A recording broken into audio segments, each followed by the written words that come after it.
On this edition, we're going to be talking about quarterback Aaron Rodgers on his way to the Big Apple. We're going to be talking about Deion Sanders losing 13 players in the transfer portal. And we're going to be talking about the NFL draft being a few days away, and one quarterback's name is being considered as a top pick as of right now. But let's go ahead and talk about Aaron Rodgers. Aaron Rodgers, former quarterback of the Green Bay Packers. I say former because, he's no longer with the Green Bay Packers. And I'm pretty sure by now, many of you probably already know that Aaron Rodgers more than likely wasn't going to come back to the Packers. It seemed like they had a little bit of a strained relationship. Seemed like the Green Bay Packers were tired of him. Seemed like Aaron Rodgers was tired of the Green Bay Packers, and both parties just needed to part ways. Well, both got what they wanted because the Green Bay Packers have traded Aaron Rodgers to the New York Jets. That's right, the New York Jets, whose name has been out there as a landing spot for Aaron Rodgers. He even mentioned it on the Pat McAfee show. They finally get their quarterback. Aaron Rodgers will be going to the New York Jets. They will be swapping, both teams, the Jets and the Packers will be swapping first-round picks in this year's draft, moving down 2 spots to number 15, the Packers, and you also have the Jets, swapping spots. They gave up a 2023 second-round pick, the Jets, number 42, a 6th-round pick, number 207, and along with a 2024 conditional second-round pick that could become a first-round pick if Aaron Rodgers plays 65% of his snaps to get the new quarterback a 2023 5th-rounder. So they can get a first-round pick and a 5th-rounder if Aaron Rodgers plays 65% of his snaps, which pretty sure that everybody believes that he will. Look, this is a big win for the New York Jets, who have been on the cusp of prosperity lately. Last season, they started off really, really hot. The defense was playing lights out. They got a shutdown corner in Sauce Gardner. They got a lot of young players out there, Quentin Williams. They had a bunch of young, talented guys that can fly around the football and make plays. But the problem was the offense. Zach Wilson, who the Jets selected as the 2nd pick in the draft a couple of years back, didn't pan out. The teammates didn't really care that much for him. I don't know if it was the work ethic. I don't know if it was just the way that he rose, but they just did not like the way that he was doing business. And also, you had Mike White out there who was playing better than he was. And it seemed like guys were perking up and excited about playing for Mike White. And some may believe that maybe the Jets just need a new signal caller, and they got it. Does this make the New York Jets a Super Bowl contender? Well, it should. Look at what they had to give up in order for them to get Aaron Rodgers. They had to move heaven and earth in order for them to get him. But they feel like he is the missing piece. Do I feel like he's the missing piece? No, I do not. Look, I like Aaron Rodgers as a quarterback as far as his skill set and his talent. But Aaron Rodgers, to me, is more of a me guy and not a we guy. And we also seen Aaron Rodgers have some really good teams in Green Bay, and he couldn't get them over the hump. And it wasn't that the defense wasn't playing well. It wasn't that the offense wasn't moving the football. It just came down to Aaron Rodgers making plays, and he couldn't. And it's not like Aaron Rodgers had to carry a team into the postseason. He, along with Matt LaFleur, the new head coach who's been there for quite some time, Matt LaFleur first year, they went 13-3, right? I mean, they had home field advantage 2 out of the last 3 seasons, and they still couldn't get the job done. So Aaron Rodgers, even though he's going to the Jets, and they do look better, and they will be better offensively because he's there, it's not a full guarantee that he is going to get those guys to the playoffs, or better yet, to the Super Bowl. I mean, it's not a guarantee. I mean, Aaron Rodgers is 39 years old as of right now. It's going to be 40. I know that people think that, because Tom Brady played till he was 45, people don't look at quarterbacks going into 40 and late 30s. They don't look at that as being old. But I am quick to tell anybody, the reason why Tom Brady was so special is because he could play till he was 45. One of my favorite quarterbacks of all time, Drew Brees. I mean, he played, till like 41 years old, right? Then all of a sudden, he started to have those injuries, and those injuries caught up with him, and he had to retire. So when people look at these quarterbacks going into the age of 40, they just feel like everybody could do it. But the question is, can he do it? Can he continue to play on a high level week in, week out for a 17-game season? I do not know. And then once again, all of the playoff letdowns that they had out there in Green Bay, and it wasn't just because of the team. It had a lot to do with Aaron Rodgers as well. And also with Aaron Rodgers, sometimes he can become a little bit of a diva on the field. If he feels like the offensive line isn't blocking enough and he's taking too many hits, then he's going to become disinterested. He's going to put the ball just out there, just whatever. I just feel like there's a lot of traits that Aaron Rodgers has that he's going to have to get rid of if they are going to find success in New York. And also, I wonder about his personality clashing with the New York media. Look, we already know what the New York media is all about. They're about big times, big articles, and they are going to snoop and try to find everything they possibly can.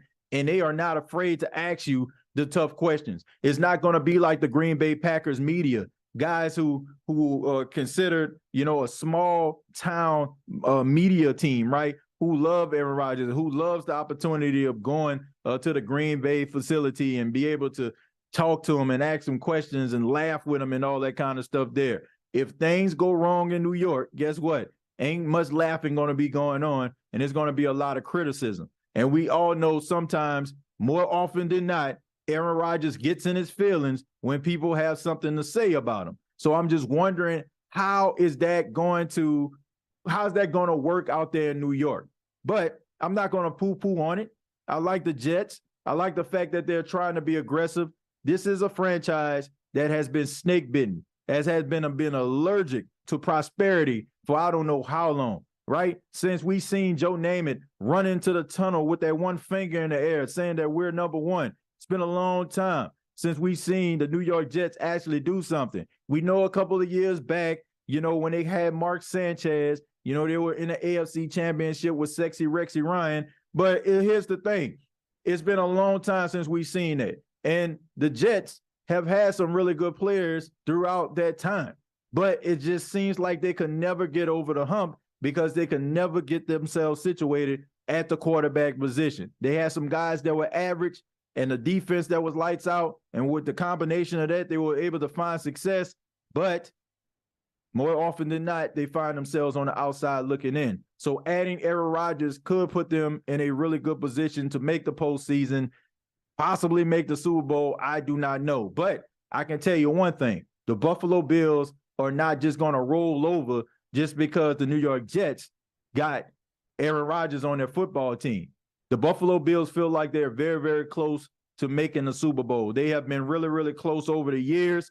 They have run to some really good teams in the playoffs, but that game a couple of years back versus the Kansas City Chiefs, a lot of people consider one of the best playoff games in history. And then last year against the Cincinnati Bengals, they were eliminated. To me, they didn't play that well. But if you ask any Buffalo Bills player or any Buffalo Bills fan, they'll tell you that they are still the class of the AFC East, Aaron Rodgers or not. But I'm interested to see what the team is going to look like. Will this work?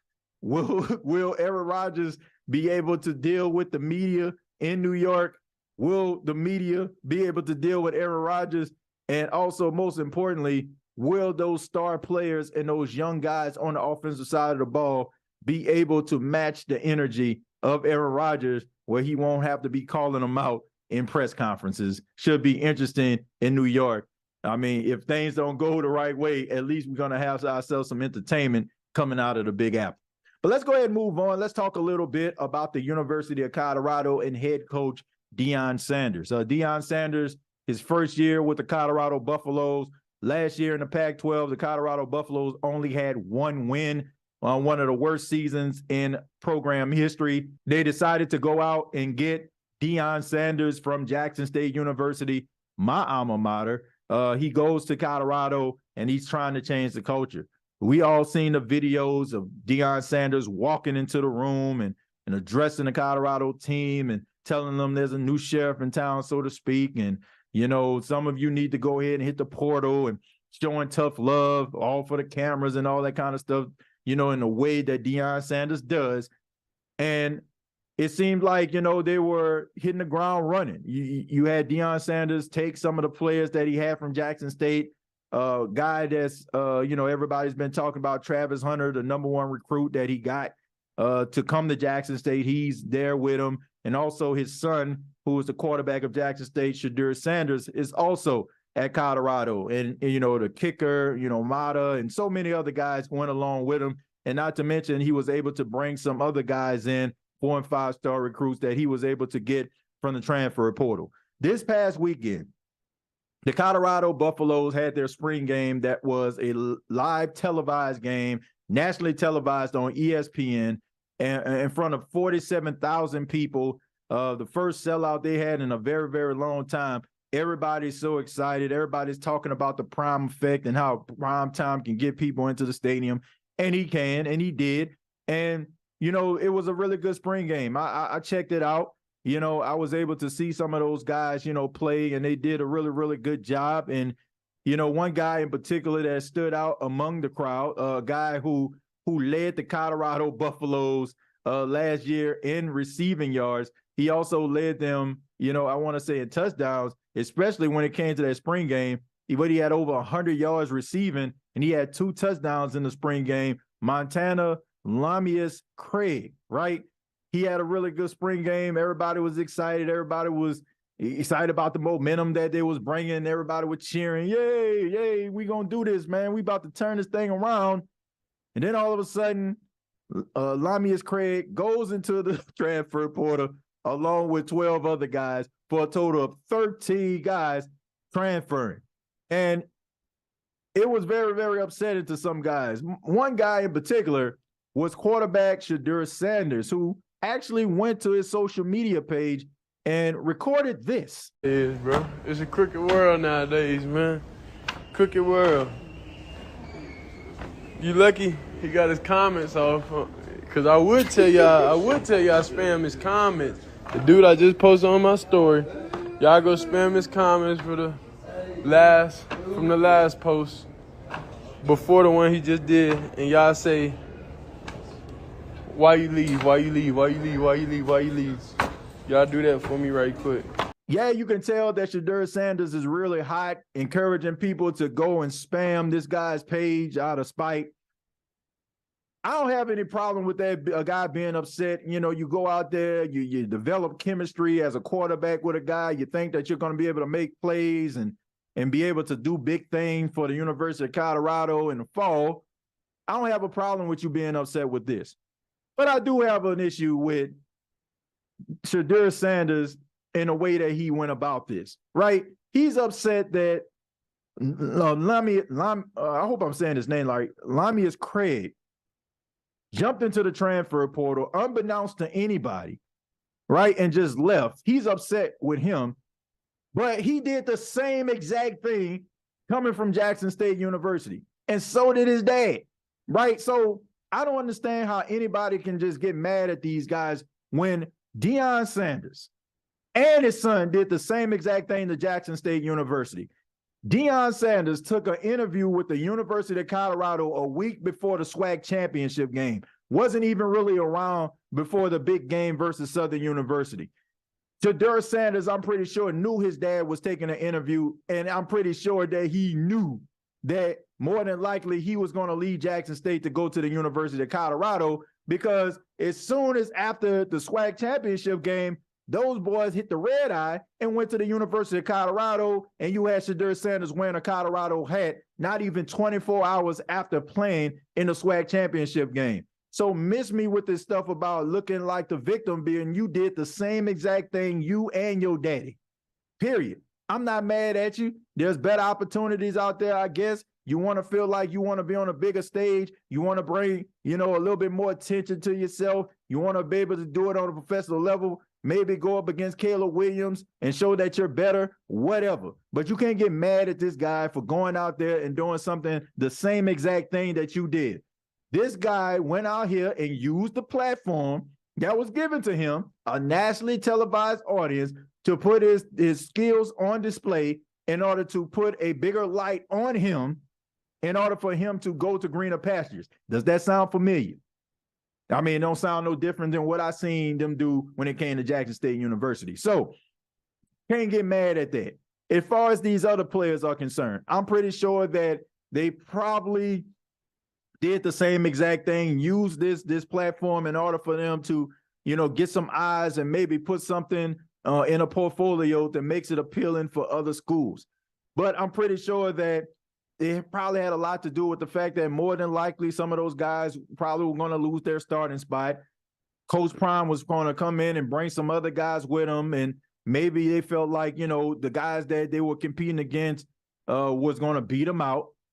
That's one of my biggest issues when it comes to this whole transfer portal thing, because I don't have a problem with guys moving on to other schools. I don't have a problem with that. People getting mad at that, but we've seen head coaches promise these guys the moon and the stars to come to the school that they're at originally.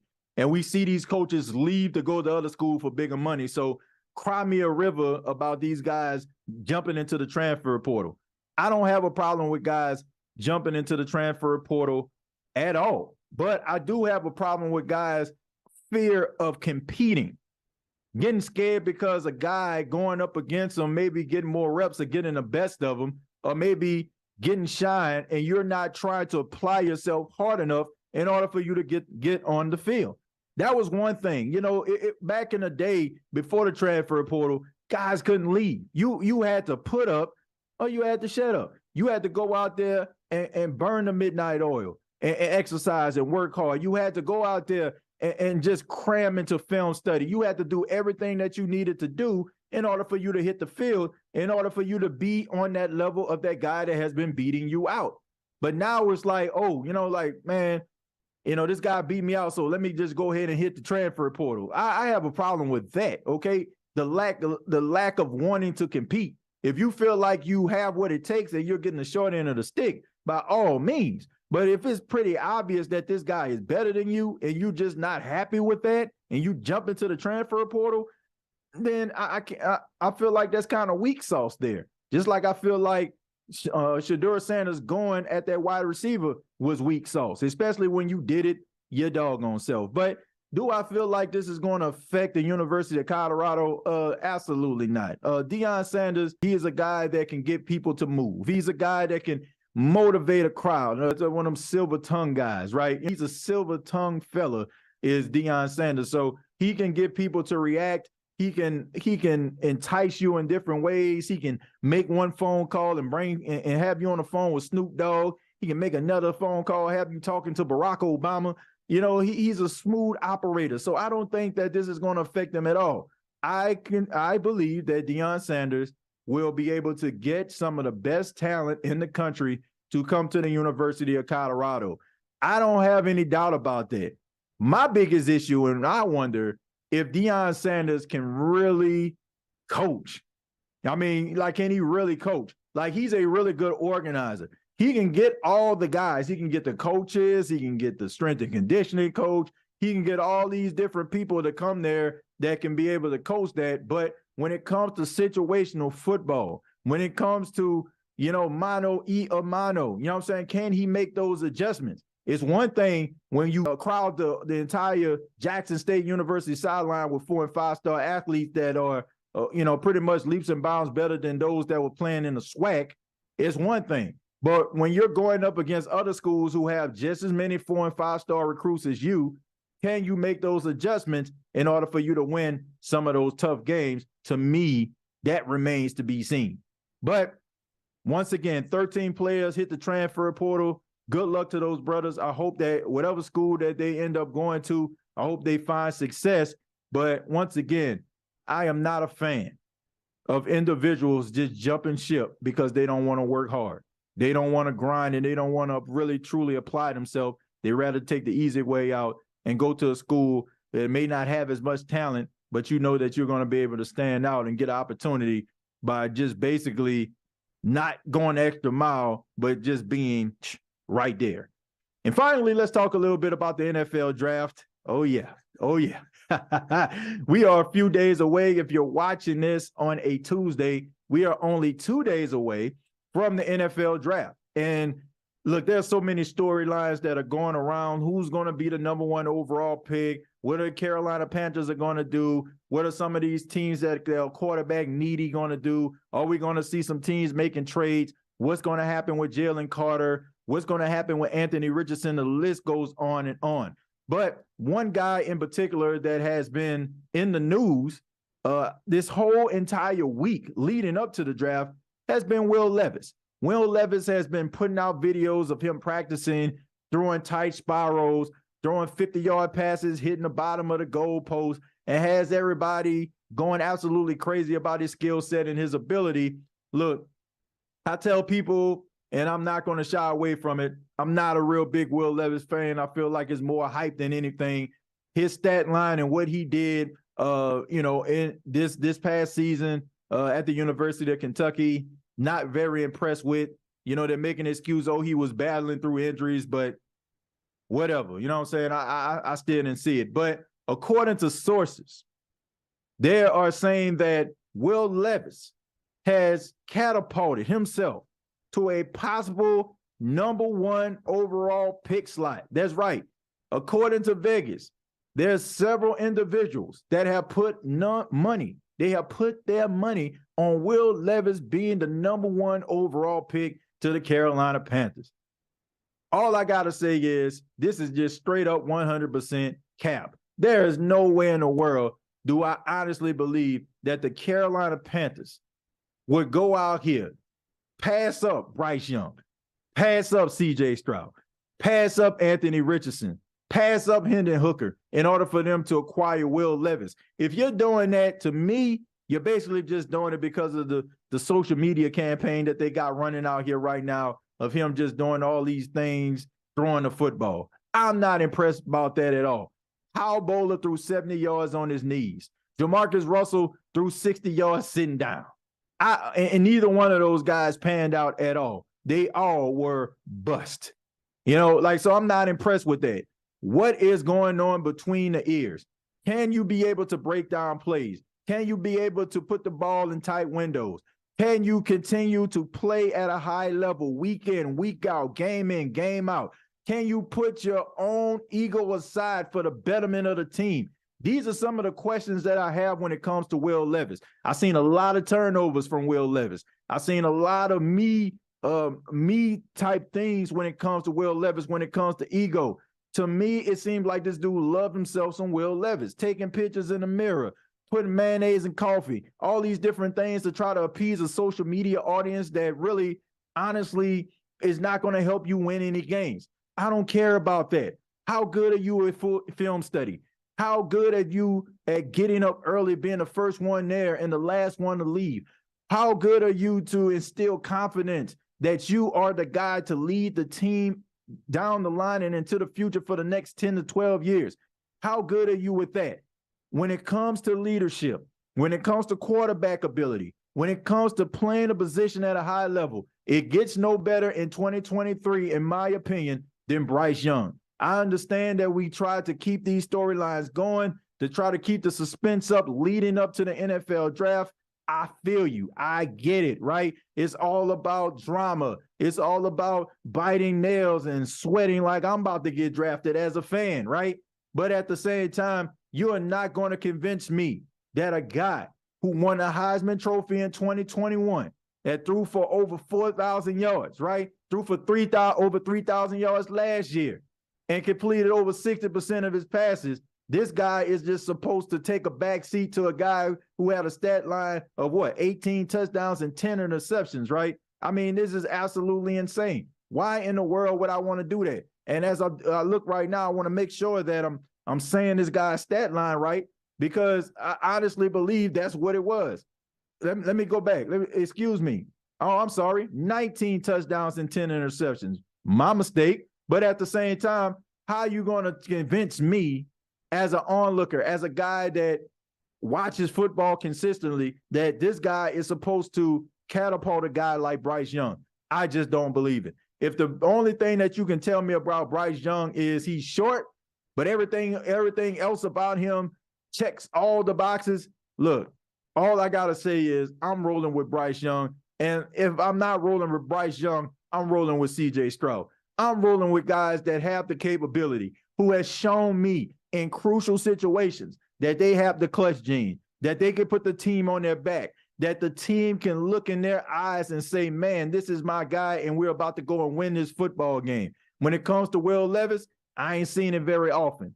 And it just seems like to me, the hype train is behind this guy, and so is social media. But I'm not buying it. Will Levis is not one of the best well, I won't say he's not one, but he's definitely not the one best quarterback that should be going number one in this year's NFL draft. No way, no how.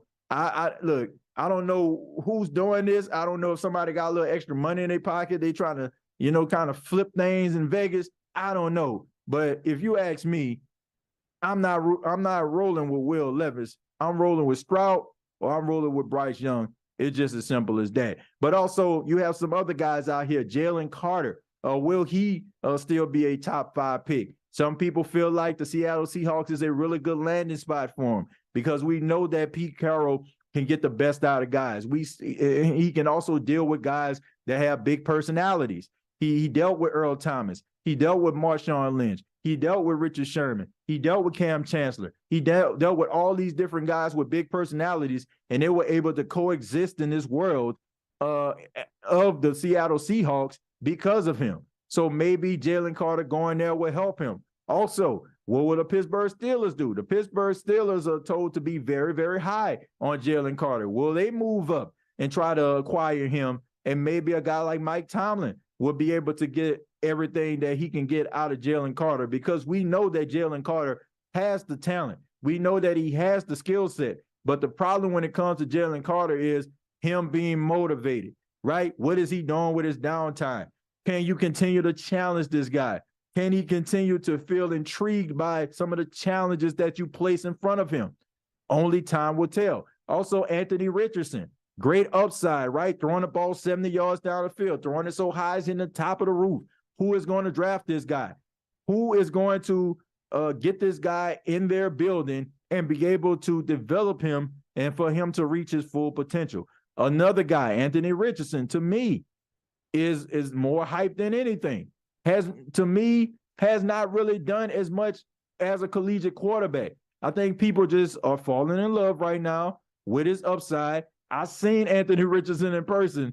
I'm going to tell you right now, the guy is physically imposing, and, he does not look like a quarterback if you actually seen him walking around.